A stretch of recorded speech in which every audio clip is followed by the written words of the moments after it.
I've been around a lot of new regimes and all that kind of stuff, right?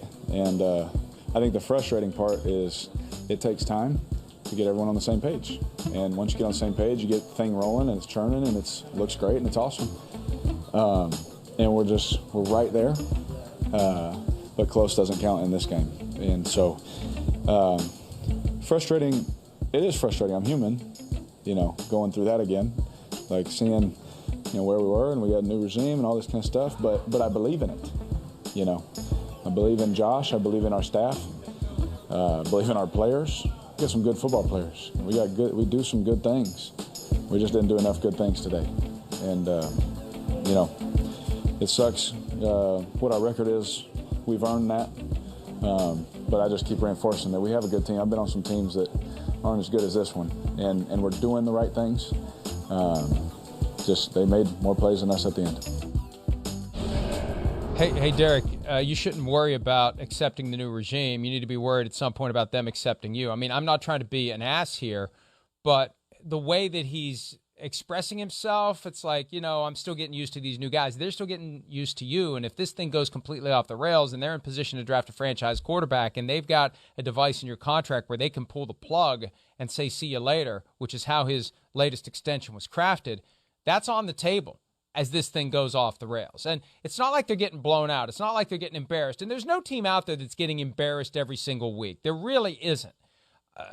Even the Texans, before they had gotten their first win, they weren't getting blown out. And the Raiders are in these games. It's a work in progress. And it's a shame when they have a win in hand and they blow it. Up 17 and they blow it. Chance to win late and they blow it. And you just have to process it and move on. But, remember before the season, we said, Chris, look at the early season stretch for the Raiders. We're going to learn a lot about how quickly they can adapt to this new regime because they have tough games right out of the gates. And so far, they've managed to win only one of them. Tough games, tough loss last night. Blew the lead to the Cardinals with Kyler Murray making some unbelievable plays there, certainly.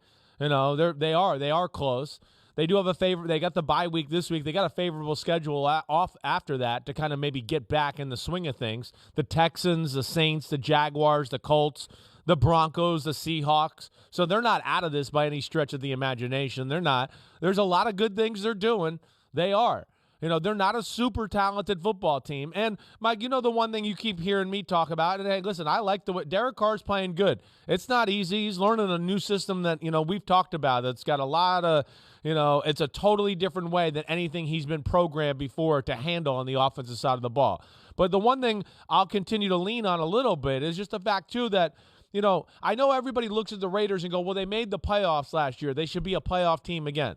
No, it doesn't necessarily work like that. I know they got Devontae Adams. They want to play a totally different style than John Gruden and Gus Bradley defensive coordinator style of football. They do not have guys in there that really work for their scheme yet. So there's got to be a little bit of patience there too. You saw last night, John Gruden wanted to be 3 receivers, 1 tight end, and throw the ball all game.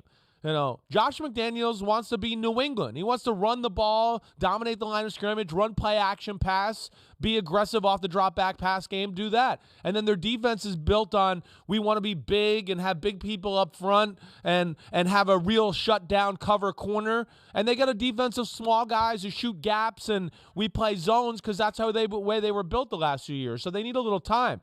That was a phenomenal game plan last night by the Raiders. It really was on both sides of the football.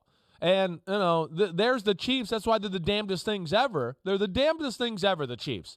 I mean, they were really outplayed, outcoached, out a hit in the football game. And there we were going, they're down 17-0, and they just gutted out. And then all of a sudden we're there in the fourth quarter, and you're going, man, they're controlling the football game. They were outplayed, out-hit, out-coached, everything, and they just still hang in there. And I think that's the amazing thing. So I guess I'm still saying there's light at the end of the tunnel for the Raiders, but it's just never easy to out the Chiefs. They're unbelievable. They're resilient, and they thrive on the big moment and the big play, and they just never die. They're really amazing to watch. Well, and really the phantom call on Chris Jones sparked the Chiefs. It did. You're right. Commentary about that in the locker room. And the Chiefs are that basketball team that is inevitably going to go on an 18-2 run. Look, this is a challenge for Josh McDaniels going into the bye. Yeah. hit the reset button, forget about what our record is. We got a long way to go.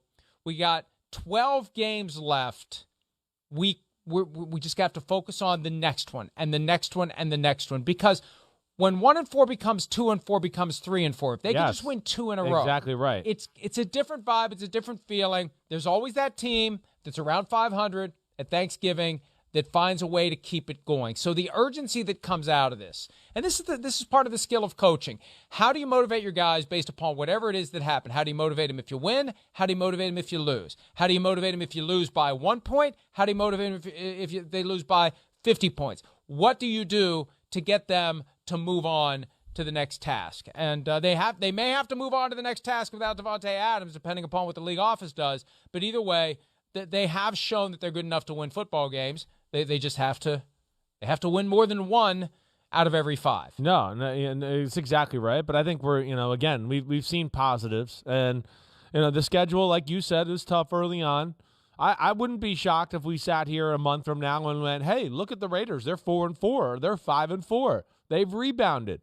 I would not be shocked. Again, it's a lot of things they're getting used to there in Las Vegas right now, and it's not necessarily that easy. And like you said, it is a tough schedule for sure. So the season's not over, and with that extra 17th game, it does change the dynamic of being down 1-4 or being 1-4. Doesn't seem as desperate. So I'm not counting them out yet. I'm not, certainly not, and especially with the way they looked last night. Again, that's a special football team.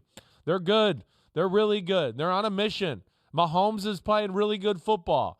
Now to the Tyreek effect conversation, I wish Mahomes. There was a few times last night where I did go, ooh, the Raiders got away with playing some man-to-man coverage. I think about as much man-to-man coverage, and early in the game we're blitzing and playing man-to-man, to where I go, I don't know if they could do all that if Tyreek Hill's there. I don't know if they could.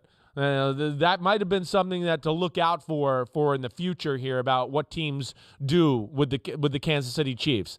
Maybe there is going to be an element of a little less fear of playing man-to-man. Maybe the Raiders kind of cracked that code last night. I'm going to be interested to see, because there was a lot of plays, Mike, where it was man-to-man, and they looked like they had an extra guy or two in the middle kind of going, we're looking for Kelsey or a crosser, or, hey, you're man-to-man on Kelsey. You got him if he breaks outside, I got him if he comes in here. And then there was nobody else to scare them and get open down the field that way too. Just something to look out for that certainly jumped out to me last night, because, again, we watched that game. There wasn't many deep shots down the football field for the Kansas City Chiefs, and that's different watching them play this style of football. And here's the reality: 5 games in, post Tyreek Hill, this is when enough film is accumulated. That's right, to really do a deep dive and scout and what works and what doesn't. And it's incumbent on the Chiefs to self-scout themselves and stay ahead of whatever the Bills may be picking up. That's the big game that's coming Sunday. What an afternoon. Bills, Chiefs into Cowboys at Eagles. And one last point on the Raiders. I think 10-7 is realistic looking at the rest of their schedule, because there's only 3 games left where I say they're probably screwed. And one of them is the Rams. And who knows about that one? Because when the Raiders go back to L.A., that's another home game. So maybe there's only 2 more games where I say they're possibly screwed, and that's the last 2 games of the year, both at home, 49ers and Chiefs. All the other games are winnable. And anytime I say every game is winnable, my point is you're looking at saying this is a game they could win and maybe should win. And maybe based upon what we've seen through 5 weeks, even though they're 1-4, maybe they will win a lot of these games and pull their way back into it. Hi, I'm Mike Tirico, and thanks for watching. Make sure to hit subscribe for the latest news and highlights from NBC Sports.